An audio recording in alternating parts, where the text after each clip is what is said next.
నమస్తే, తెలుగు న్యూస్కి స్వాగతం. ఆంధ్రప్రదేశ్ డిప్యూటీ సీఎం పవన్ కళ్యాణ్ నటించిన హరిహర వీరమల్లు మరికొద్ది రోజుల్లోనే రిలీజ్కి సిద్ధం కాబోతోంది. ఈ నేపథ్యంలో ఎగ్జిబిటర్లు అంటే థియేటర్ యాజమాన్యాలు ఒక కీలకమైనటువంటి నిర్ణయం తీసుకున్నాయి. 1వ తేదీ నుంచి థియేటర్లు మూసివేయాలి, ఎందుకంటే వాళ్ళు నష్టాలు పాలవుతున్నారు, వాళ్ళకి లాభం వచ్చేలాగా కొన్ని పాలసీలు జరగాలనేది వాళ్ళ అభిప్రాయం. అందుకు నిరసనగానో లేకపోతే కొన్నాళ్ల పాటు మూసివేయాలనో ఆ నిర్ణయం తీసుకున్నారు. అయితే ఇది కావాలని ఓ నలుగురు వ్యక్తులు కలిసి చేస్తున్న కుట్ర. పవన్ కళ్యాణ్ సినిమా విడుదలవుతున్న నేపథ్యంలో, నాకు తెలిసి జూన్ 12న అనుకుంటా, విడుదలవుతున్న నేపథ్యంలో ఆ సినిమాకి థియేటర్లుకి జనాలు రాకుండా చేయడానికి, థియేటర్లు లేకుండా చేయడానికి జరుగుతున్నటువంటి ఒక కుట్ర అనేది తెర మీదకి వస్తుంది. సరే, ఈ నేపథ్యంలో ప్రభుత్వానికి కూడా థియేటర్ల నుంచి రెవెన్యూ వస్తుంది, సినిమా నుంచి రెవెన్యూ వస్తుంది. కాబట్టి ప్రభుత్వ రెవెన్యూ కూడా పడిపోయే అవకాశం ఉంది. కాబట్టి అసలు ఏం జరిగిందో కీలకంగా శోధించమని ఆంధ్రప్రదేశ్ పర్యాటక శాఖ మంత్రి, అలాగే సినిమాటోగ్రఫీ మంత్రి అయిన కందుల దుర్గేష్ గారు అధికారులను ఆదేశించారు. అయితే కూటమి ప్రభుత్వం అధికారంలో ఉండగా, ఇక్కడ కాంగ్రెస్ ప్రభుత్వం అధికారంలో ఉండగా, అంటే గతంలో ఉన్న ప్రభుత్వాలు వేరు, గతంలో జరిగిన పవన్ కళ్యాణ్ సినిమా విడుదలవుతుంటే జరిగిన సందర్భాలు వేరు, మనం అంతా చూసాం.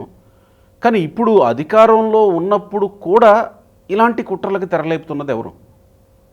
ఇందులో పొలిటీషియన్స్ ఉన్నారా, లేదా ఇండస్ట్రీలోనే పవన్ కళ్యాణ్ మీద ఎవరన్నా కుట్రలు చేసి పవన్ కళ్యాణ్ సినిమా రిలీజ్ కాబోతున్న నేపథ్యంలో ఇలాంటివి చేస్తున్నారా? ప్రముఖ రాజకీయ సామాజిక విశ్లేషకులు అంకమరావు గారు, ఆయన కేవలం సామాజిక రాజకీయ విశ్లేషకులు మాత్రమే కాదు, సినిమా ప్రొడ్యూసర్ కూడా. నమస్కారం అంకమరావు గారు. నమస్తే గోపి గారు. ఇది కుట్రేనా లేకపోతే యాదృచ్ఛికంగా జరుగుతుందా? అట్లా అసలు ఏం జరుగుతుంది? మామూలు అంటే మీకు మొత్తం తెలియాలి అంటే చిత్ర పరిశ్రమ యొక్క పూర్వాపరాలు కూడా మనం కొంచెం ముందుగా టచ్ చేయాలి, ఆ తర్వాత దీనికి వచ్చేద్దాం. ఓకే. ఎందుకంటే మొత్తం మనం చూడాలని చాలా సమయం పడుతుంది. ఒకనాడు నిర్మాత చేతిలో చిత్రాలు ఉన్నాయి, పంపిణీదారుడు ముఖ్య పాత్ర పోషించేవాళ్ళు. ఆ తర్వాత ప్రదర్శనదారులు కూడా దాన్ని ప్రదర్శించేసి అందరికీ సమానంగా న్యాయంగా జరిగేది. కానీ నిర్మాత, డిస్ట్రిబ్యూటరు, ఎగ్జిబిటర్. అవును, ఓకే, డన్. ఇలా ముగ్గురు. ఎందుకంటే ఒకనాడు చిత్ర నిర్మాత దర్శకుడు కలిసి ఒక చక్కని కథను ఏర్పాటు చేసుకొని అది తీసుకొని వెళ్ళి పంపిణీదారుడి దగ్గరికి వెళ్ళేసి, మేము ఈ చిత్రాన్ని నిర్మించాలనుకుంటున్నామంటే దాంట్లో కొంచెం మార్పులు చేర్పులు పెట్టేసి ఎవరిని కథానాయకుడిగా పెట్టుకుంటున్నారని చెప్పని మాట్లాడుకొని దానికి సంబంధించినటువంటి ఆర్థిక సహాయం మొత్తం వాళ్ళు చేసేవాళ్ళు. ఓకే. చేసి ఎప్పుడు చిత్రాన్ని విడుదల చేయాలనే కదా వాళ్ళే నిర్ణయించేవాళ్ళు ఆ రోజుల్లో. అంటే అట్లా కలిసిపోయి పనిచేసేవాళ్ళు అనమాట. అప్పుడు చిత్రాన్ని విడుదల చేసేవాళ్ళు, వాళ్ళకి థియేటర్లో ఏదైతే ఉన్నాయో ప్రదర్శన చేసేది అన్నింటిని కూడా వాళ్ళకి సంబంధించిన దానికి వాళ్ళకి రావాల్సిన వాటా వాళ్ళు తీసుకొని మిగిలిన డబ్బులు డిస్ట్రిబ్యూటర్కి, ఈ పంపిణీదారుడికి ఇచ్చేస్తే పంపిణీదారుడు అక్కడ పెట్టిన పెట్టుబడి, వడ్డీ అవన్నీ తీసుకున్న తర్వాత, కమిషన్ తీసుకున్న తర్వాత మిగిలిన అమౌంట్ నిర్మాతకి ఇచ్చేవాళ్ళు. అప్పుడు ఏంటంటే నిర్మాత చేతిలోనే ఉండేది మొత్తం చిత్రానికి సంబంధించినవన్నీ కూడా, సాధక బాధలన్నీ ఆయనే పడేవాడు. ఇక్కడ కూడా పారదర్శకంగా జరుగుతూ ఉండేది. ఆ రోజు ఇంతకంటే గొప్పగా, ఈరోజు వీళ్ళు చెప్తున్నారు కదా మల్టీ స్టార్ చిత్రాలు, మేము చాలా గొప్ప గొప్ప చిత్రాలు తీస్తున్నారని చెప్పని, గతంలో తీసిన చిత్రాల కంటే అత్తరం కూడా పనికిరావు ఈరోజు వీళ్ళు తీసే చిత్రాలు. పాన్ ఇండియా చిత్రాలు అనుకుంటున్నారు చూడండి. గతంలో తీసిన చిత్రాల కంటే అత్తరం కూడా పనికిరావు ఈ చిత్రాలు. ఓ మాయాబజార్ ఒకటే, ఎందుకంటే వరుసనే చూసుకోండి మీరు, ఎంతమంది యోధాన యోధులు, రామారావు. ఇక్కడికి వద్దాం. అంటే ఆ రోజు మీకు విషయం అర్థం కావాలి. ఓకే, ఆ రోజు ఉన్న పరిస్థితులు దానికే చెబుతున్నాను. ఆ రోజు కూడా ఇట్లా ఇంతమందిని పెట్టుకొని చిత్రాలు నిర్మించారు అంటే వాళ్ళకి ఏ ఇబ్బందులు లేకుండా ఎందుకు గడిచిపోయినాయి? నిర్మాతలకి అందుబాటులో కథానాయకులు ఉండేవాళ్ళు, సాంకేతిక నిపుణులు అందుబాటులో ఉండేవాళ్ళు. ఓకే. అంటే వాళ్ళ యొక్క ఈ చిత్రం విడుదలైతే ఎంత వస్తుంది అనేది ఒక అవగాహన ఉండేది. కానీ ఈరోజు ఈ బాధలు రావటానికి నిర్మాతలకి ముఖ్య కారణం ముందుగా నిర్మాత. ఎవరిని నిందాల్సిన పని లేదు, ముందుగా నిర్మాత. ఆ తర్వాత ఎవరైతే ఈ చిత్ర ప్రదర్శనలో చేస్తున్నారో, ఎగ్జిబిటర్స్ ఉన్నారో వాళ్ళు. అలా కాదు. Okay, fine. ఈ సమస్య ఇండస్ట్రీలో ఉంది, ఇండస్ట్రీ ఎదుర్కొంటుంది. ఇండస్ట్రీ అనే కంటే ఎగ్జిబిటర్లు ప్రత్యేకంగా ఇప్పుడు నిర్ణయం తీసుకుంది ఎగ్జిబిటర్లు కాబట్టి ఎగ్జిబిటర్లు కూడా ఇండస్ట్రీలో భాగమే కదా. అవును, వాళ్ళు ఎన్ని చిత్రాలు యాడ్ ఉంటాయి. సరే ఎదుర్కొంటుంది, కానీ జూన్ 1 నుంచే థియేటర్లు మూసివేయాలనే నిర్ణయం ఎక్కడి నుంచి, ఎవరి నుంచి ఇది కొనసాగుతుంది? ఇది గత 2-3 సంవత్సరాల నుంచి ఈ వాదన బయటకు వస్తూనే ఉంది. ఎప్పటికప్పుడు ఛాంబర్ వాళ్ళు, ప్రొడ్యూసర్ కౌన్సిల్ వాళ్ళు అందరు కలిసి కూర్చొని మాట్లాడుకొని వాయిదాలు జరుగుతూ వస్తున్నాయి. ఎప్పుడు వాళ్ళు ప్రకటించటం, మామూలుగా వాయిదాలు పట్టడం జరుగుతూనే ఉంది. ఎందుకంటే ఈరోజు ఒక చిత్రాన్ని విడుదల చేయాలనుకోండి, అంటే మీరు అన్నదాని ప్రకారం చూసుకుంటా ఉంటే ఈరోజు పవన్ కళ్యాణ్ గారి చిత్రం గురించి మాట్లాడుతున్నారు. రేపు పొద్దున వాయిదా పడుతుంది. ఇప్పుడు పవన్ కళ్యాణ్ గారి చిత్రానికి సంబంధించి వాయిదా పడుతుంది. వాయిదా ఆయన ఒక్కడ చిత్రమే కాదు కదా. అవును కదా, చాలా ఉంటాయి. ఇప్పుడు పెద్ద చిత్రాలన్నీ చాలా వరకు వరుసనే క్రమంలో ఉన్నాయి. ఇప్పుడు ఆయనకు సంబంధించిందని ఇప్పుడు వివాదం అనేది దాన్ని బయటికి తీసుకొని వస్తున్నారు. ఎందుకంటే ఆయన చిత్రం రాబోతుంది కాబట్టి వీళ్ళు ఇట్లా నిర్ణయం తీసుకున్నారని. ఇది ఇంతకుముందు సంవత్సరం 2 సంవత్సరాల క్రితం నుంచి ప్రతి సంవత్సరం ఇదే ఆలోచన చేస్తూ ఉన్నారు. ఎందుకంటే వాళ్ళకి నష్టాలు వస్తున్నాయి కాబట్టి. ఎందుకు నష్టాలు వస్తున్నాయి అంటే ఇప్పుడు అక్కడ చూసుకుంటా ఉంటే మనకి వాళ్ళు ఏం చేస్తున్నారు, చిత్రం విడుదల సమయం ఏంగలోనే థియేటర్లలో అడ్వాన్స్ ఇస్తున్నారు.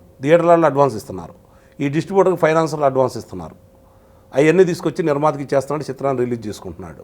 వాళ్ళ స్థాయికి మించి థియేటర్లలో అడ్వాన్స్ ఇస్తున్నారు. తప్పు వాళ్ళు చేస్తూ విపరీతంగా టికెట్ల రేట్లు పెంచేసి ఇష్టారాజ్యంగా చేసుకుంటూ ఈరోజు ఆ నెపం మిగిలిన వాళ్ళ మీద వేస్తున్నారు. అంటే ఎగ్జిబిటర్లదే తప్పు అంటారు నిస్సందేహంగా. మీరు పలానా హీరో చిత్రాన్ని మీరు విడుదల చేయాలనే ఆలోచనతో ఒకనాడు 35 సెంటర్లు వేస్తే గొప్ప, తర్వాత 50 సెంటర్లు వేస్తే గొప్ప, 100 సెంటర్లు వేస్తే గొప్ప. ఈరోజు ఒక పట్టణంలో కావచ్చు, ఒక నగరంలో కావచ్చు 20-30 థియేటర్లు ఉంటే 18 నుంచి 28 థియేటర్లు ఒక చిత్రాన్ని విడుదల చేయాలని కోరుకుంటున్నారు. చూడండి, అంటే మీ థియేటర్లకి మీకే రాంగ్ లాన్ లేకుండా చేసుకున్నటువంటి స్థితి మీరే తీసుకొచ్చారు కదా. సో ఇది 2-3 సంవత్సరాల నుంచి ఉంది ఈ సమస్య అని మీరు అంటున్నారు. మరి 2-3 సంవత్సరాల నుంచి ఉంటే పవన్ కళ్యాణ్ సినిమా రాబోతున్న ముందుగానే థియేటర్లు మూసివేయడం ఏంటి అనేది ఇప్పుడు చర్చకు దారితీస్తుంది. అదే మీరు అన్నారు కదా, ఆ నలుగురు అంటే ఇప్పుడు ఆ నలుగురు ఎవరు పొలిటికల్ దాని దగ్గరికి ఇండస్ట్రీ వాళ్ళ దాని దగ్గరికి వస్తా. మీరు అన్నట్టు మీరు ముందే చెప్పారు కదా, అంతకుముందు ఇక్కడ టీఆర్ఎస్ ప్రభుత్వం ఉంది, అక్కడ జగన్మోహన్ రెడ్డి ప్రభుత్వం ఉంది. ఇద్దరు కూడా పవన్ కళ్యాణ్ గారికి వ్యతిరేకం కాబట్టి కొన్ని నిర్ణయాలు తీసుకున్నారు. పవన్ కళ్యాణ్ కాస్త ప్యాచప్ అయింది చెబుతున్నా. అంటే ఇప్పుడు ఆ రోజు అది జరిగింది. ఇప్పుడు అది కాదు కదా. పవన్ కళ్యాణ్ గారి మీద దృష్టి పెట్టాల్సిన అవసరం అయితే లేదు కదా. ఒకటి, ఇప్పటికి కూడా ఇండస్ట్రీలో దిల్ రాజు గారు, నేనైతే పేర్లు చెబుతాను, నాకు భయం లేదు, దిల్ రాజు గారు, సురేష్ ప్రొడక్షన్స్ అంటే డిస్ట్రిబ్యూటర్స్, అలాగే సునీల్ గారు, ఏషియన్ ఫిలిమ్స్, వీళ్ళని డిస్ట్రిబ్యూటర్లుగా చూడాలా, నిర్మాతలుగా చూడాలా? డిస్ట్రిబ్యూటర్లు, నిర్మాతలు పడి. ఓకే, ఇప్పుడు నేను చెప్పిన ముగ్గురు, అలాగే అల్లు అరవింద్ గారు, వీళ్ళకి సంబంధించి ఈ నలుగురు చేతుల్లోనే చాలా వరకు థియేటర్లు ఉన్నాయి. ఓకే, థియేటర్లు ఉన్నాయి అంటే అన్నీ కాదు, 40-50% అబోవ్ దాకా వీళ్ళ చేతుల్లో ఉన్నాయి అన్నమాట. మీరు చూడండి, ఇటు పోయినా కూడా అట్లనే వాళ్ళే కనపడతా ఉంటాయి. అట్లాగే వాళ్ళు మెయిన్ డిస్ట్రిబ్యూటర్లు కాబట్టి వాళ్ళని కాదని ఏదైనా చిత్రాలు వేస్తే ఈ చిత్రం అయిపోయిన తర్వాత మరో చిత్రానికి వాళ్ళు మళ్ళీ మన థియేటర్లో ఏరేమన్న బాధతోటి ఈ యొక్క ఎవరైతే ఎగ్జిబిటర్లు ఉన్నారో వాళ్ళు మాట వినాల్సిన పరిస్థితి. దానికి చిన్న ఉదాహరణ చెప్తాను మీకు. ఇప్పుడు పవన్ కళ్యాణ్ గారి చిత్రం విడుదలవుతుంది. ఆ థియేటర్లో గతంలో పవన్ కళ్యాణ్ గారి చిత్రం ₹1 కోటి వసూలు చేసింది. ఏది లాంగ్ రన్లో ₹1 కోటి వసూలు చేస్తుంది. వీళ్ళు ఏం చేస్తున్నారు, ₹1,20,00,000 ఇవ్వండి, ఈ చిత్రాన్ని మీ థియేటర్లో విడుదల చేస్తామని డిస్ట్రిబ్యూటర్లు పెడుతున్నారు. తప్పనిసరి పరిస్థితుల్లో థియేటర్ అతను ఇస్తున్నాడు. ఓకే, అది 80 లక్షలే వస్తుంది. 80 లక్షలే వస్తుంది అనుకోండి. మిగిలిన ₹40 లక్షలు ఎప్పుడు ఇస్తాడు? మళ్ళీ ఆయన చిత్రం ఏదైనా ఇస్తే అప్పుడు దాంట్లో మినాయించుకోమంటాడు. లేకపోతే ఆ రోజు కూడా లేదు నాకు డబ్బులు అవసరం, మీరు ఇవ్వండి తర్వాత చూద్దామన్నా కూడా నోరు మూసుకొని ఇవ్వాల్సిన పరిస్థితి థియేటర్ వాళ్ళు ఇస్తున్నారు. కాబట్టి వాళ్ళ ఆటలు అలా సాగుతున్నాయి. అంటే వీళ్ళు నలుగురు థియేటర్లను మేనేజ్ చేస్తున్నారు. నిస్సందేహంగా థియేటర్లు మేనేజ్ చేయడమే కాదు, ఏ చిత్రం ఆడాలి, ఏ చిత్రం ఆడకూడదు, ఏ చిత్రాన్ని ఎప్పుడు తీసేయాలనే నిర్ణయం కూడా వీళ్ళే చేస్తున్నారు. థియేటర్ లేకుండా చేస్తున్నారు కొన్ని చిత్రాలు. మరి పవన్ కళ్యాణ్ మీద కూడా ఇప్పుడు కుట్ర జరుగుతున్నట్టు ఈ నలుగురు వైపు నుంచి అనుకోవాలా? పవన్ కళ్యాణ్ గారు అల్లు అరవింద్కి మెగా ఫ్యామిలీకి మధ్య కొన్ని గ్యాప్స్ మనం ఈ మధ్య కాలంలో చూస్తూ ఉన్నాం. ఆ నేపథ్యంలో దిల్ రాజుకి పవన్ కళ్యాణ్కి పెద్ద గ్యాప్ ఏం లేదే. ఇప్పుడు ఒకటి, వీళ్ళు నలుగురు పవన్ కళ్యాణ్ తోటి గొడవ పడో ప్రభుత్వాలతో గొడవ పడో నిర్ణయం తీసుకునేంత అవివేకవంతులు అయితే కాదు. అంటే పక్క వ్యాపారస్తులు వీళ్ళు. ఇక్కడ కుట్ర లేదు లేదు, అని అంటారు. ఎట్టి పరిస్థితిలో కుట్ర అయితే లేదు. ఓకే, అయితే ఫైన్. ఓకే, ఎట్టి పరిస్థితిలో కుట్ర లేదు. ఓకే. కాకపోతే ఏంటంటే ఇక్కడ ఎవరైతే పంపిణీదారుడు ఉన్నాడో ఎవరైతే ఎగ్జిబిటర్స్ ఉన్నారో వీళ్ళకి సంబంధించి వాళ్ళ అవసరాలు వీళ్ళ అవసరాల వాళ్ళు ఇప్పుడు ప్రేక్షకుడిని థియేటర్కి రాకుండా చంపేస్తున్నారు కదా. విపరీతమైనటువంటి విడుదల రోజే వాళ్ళు ఇష్టమైన రేట్లు నిర్ణయించుకునే అవకాశాన్ని ప్రభుత్వాలు ఇవ్వడం అనేది ముందుగా ప్రభుత్వాలు చేస్తున్నట్టు మొట్టమొదటి తప్పు. ఇందులో ప్రభుత్వాలను కూడా భాగస్వామ్యం చేయాలి. ఈ చిత్ర పరిశ్రమ ఈ విధంగా నాశనం అవడానికి నిస్సందేహంగా ప్రభుత్వాలతో కూడా బాధ్యత ఉంది. అంటే ఇక్కడ కుట్ర లేదని మీరంటే కన్విన్స్ కావడానికి కొంత ఇది అనిపిస్తుంది. పవన్ కళ్యాణ్ సినిమా రిలీజ్ కాబోతున్న ముందే ఈ నిర్ణయం తీసుకొని థియేటర్లు మూసేయడం అంటే ఇప్పుడు ఒకటి థియేటర్లు మూసేస్తే చిత్రం రిలీజ్ అయినా వాయిదా వేసుకోవాలి. సో అప్పుడైనా కొంత పవన్ కళ్యాణ్ అనుకున్నట్టుగా లేకపోతే సినిమా నిర్మాతలో ఎవరో అనుకున్నట్టుగా సినిమాని తీసుకెళ్ళడానికి అవకాశం ఉంటుంది. కానీ డేట్ ప్రకటించిన తర్వాత ఇది రావడమే కొంత అదేనండి. 2 సంవత్సరాల నుంచి జరుగుతుంది. యాదృచ్ఛికంగా ఇప్పుడు వీళ్ళు ఒక నిర్ణయం తీసుకున్నారు. అదే చెప్తున్నాను మీకు, మధ్యలో ఆపేశారు మీరు. ఈ రోజు ఆపేస్తారు, ఒకవేళ పవన్ కళ్యాణ్ గారి మీద కుట్రతో ఆపేస్తారు. రేపు పొద్దున ఒక నెల తర్వాత అయినా తీయాలి కదా.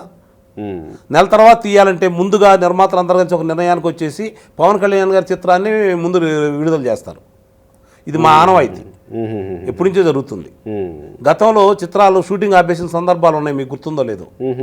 94లో ఎందుకు ఇదే ఈ నిర్మాణం ఏం పెరుగుతుంది రకరకాలుగా దాని మీద ఆపేసిన సందర్భాలు ఉన్నాయి. తర్వాత చెన్నై హైదరాబాద్ అనే ఆలోచనలోను అక్కడ ఆపేసిన సందర్భాలు ఉన్నాయి. ఆపేసిన సందర్భాల్లో తర్వాత ఎవరైతే షూటింగ్ ఆగిపోయిన షూటింగ్లు ఉంటాయి కదా, దానికోసం ప్రయారిటీ ప్రకారం ముందు ఏ చిత్రం రిలీజ్ కాబోతుందో చూసుకొని ఆ చిత్రానికి సహాయ సహకారాలు అందజేసి ఆ నటినట్లు ముందుగా దానిలో నటించండి అని చెప్పి తీర్మానం చేసుకొని ఆ చిత్రాలను విడుదల చేశారు. ఇక్కడ కూడా అలానే జరిగింది. రేపు పొద్దున పవన్ కళ్యాణ్ గారిది జూన్ 12 కాకపోతే ఆగస్టు 12 రిలీజ్ అయ్యిందండి. ఇది థియేటర్ సమస్య తీరిపోతాయి. ముందుగా పవన్ కళ్యాణ్ గారి చిత్రాన్ని విడుదల చేస్తారు, ఆ తర్వాత మిగిలిన చిత్రాలు విడుదల చేస్తారు. కానీ అప్పటి వరకు నిర్మాతలు నష్టపోవాలిగా. నిర్మాత ఏ నష్టపోడు, నిర్మాత గురించి బాధపడాల్సిన అవసరం లేదు. నిర్మాత అయితే 80% నష్టపోడు. అంతేనా? ఎవరైనా నష్టపోయేది ఎవరైనా ఉన్నారు అంటే థియేటర్ల వాళ్ళు. ఓకే, ఎందుకంటే వాళ్ళు అడ్వాన్స్ ఇచ్చి ఉంటారు కాబట్టి వాళ్ళు ఏదో వడ్డీలకి తెచ్చి వడ్డీలు తెచ్చుకుని ఉంటారు, వాళ్ళకి నష్టం. ఎందుకంటే ఆ డబ్బులు తీసుకొచ్చేసి డిస్ట్రిబ్యూటర్ వచ్చేసరికి నిర్మాతకి ఇచ్చేస్తాడు. నిర్మాత సేఫే కదా. నిర్మాత ఏం చేస్తాడు, రేపు పొద్దున ఒకవేళ నిజంగా 2 నెలలు ఆలస్యం అయిద్దండి, ఫైనాన్సులతో బేరం పెడతారు. నా చిత్రం ఇట్లా ఆగిపోయింది, మీరు కనుక ఒత్తిడి తీసుకొస్తే చిత్రాన్ని రిలీజ్ చేయలేను, నా వడ్డీ తీసేయండి అంటారు. ఇలాంటి ఇప్పుడు నాకు తెలిసి కొన్ని వేలు జరిగి ఉంటాయి చిత్ర పరిశ్రమలో. అంటే గత 5 ఏళ్లలో పవన్ కళ్యాణ్ చిత్రం ఏది వచ్చినా ప్రత్యేకంగా ఆంధ్రప్రదేశ్లో పరిస్థితి మనం చూసాం కదా. సో ఈ నేపథ్యంలో మళ్ళొక్కసారి పవన్ కళ్యాణ్ చిత్రం రిలీజ్ అవుతుండగా థియేటర్లు మూసివేయడం అంటే ఇందులో ఏదో కుట్రకోణం సహజంగా అనుకోవడంలో తప్పు లేదు, కానీ పొలిటికల్ ఇన్ఫ్లుయెన్స్ కూడా ఉందేమో అనుకునే అవకాశం, అనుమానాలు వచ్చే అవకాశం ఖచ్చితంగా ఉంటుంది. కానీ అలాంటి ఇక్కడ పొలిటికల్ ఇన్ఫ్లుయెన్స్ కూడా మనం ఏమి చేయడానికి ఇవ్వలేము.